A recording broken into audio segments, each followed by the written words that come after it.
একবার নবী মোহাম্মদ সাল্লাল্লাহু আলাইহি ওয়াসাল্লাম হযরত আলী রাদিয়াল্লাহু তাআলা আনহুকে বললেন, হে আলী, তুমি রাতে ঘুমানোর আগে 400 দিনার সাদকা করে ঘুমাবে, পুরো কোরআন শরীফ পড়ে ঘুমাবে, জান্নাতের দাম শোধ করে ঘুমাবে, দুজন বিবাদকারীর মধ্যে আপোষ করে ঘুমাবে এবং একটি হজ্জ আদায় করে ঘুমাবে। হযরত আলী রাদিয়াল্লাহু তাআলা আনহু আরজ করলেন, ইয়া রাসূলুল্লাহ, এত কিছু আমি এক রাতে কিভাবে করব? তখন নবী করিম সাল্লাল্লাহু আলাইহি ওয়াসাল্লাম বললেন, হে আলী, তুমি যদি 4 বার সূরা ফাতিহা পড়ো তবে তা 400 দিনার সাদকা করার সমান সওয়াব হবে। 3 বার সূরা ইখলাস পড়লে পুরো কোরআন শরীফ খতম করার সওয়াব পাবে।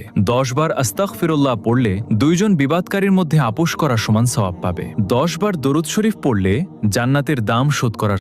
একবার নবী মোহাম্মদ সাল্লাল্লাহু আলাইহি ওয়াসাল্লাম হযরত আলী রাদিয়াল্লাহু তাআলা আনহুকে বললেন, হে আলী, তুমি রাতে ঘুমানোর আগে 400 দিনার সাদকা করে ঘুমাবে, পুরো কোরআন শরীফ পড়ে ঘুমাবে, জান্নাতের দাম শোধ করে ঘুমাবে, দুজন বিবাদকারীর মধ্যে আপোষ করে ঘুমাবে এবং একটি হজ্জ আদায় করে ঘুমাবে। হযরত আলী রাদিয়াল্লাহু তাআলা আনহু আরজ করলেন, ইয়া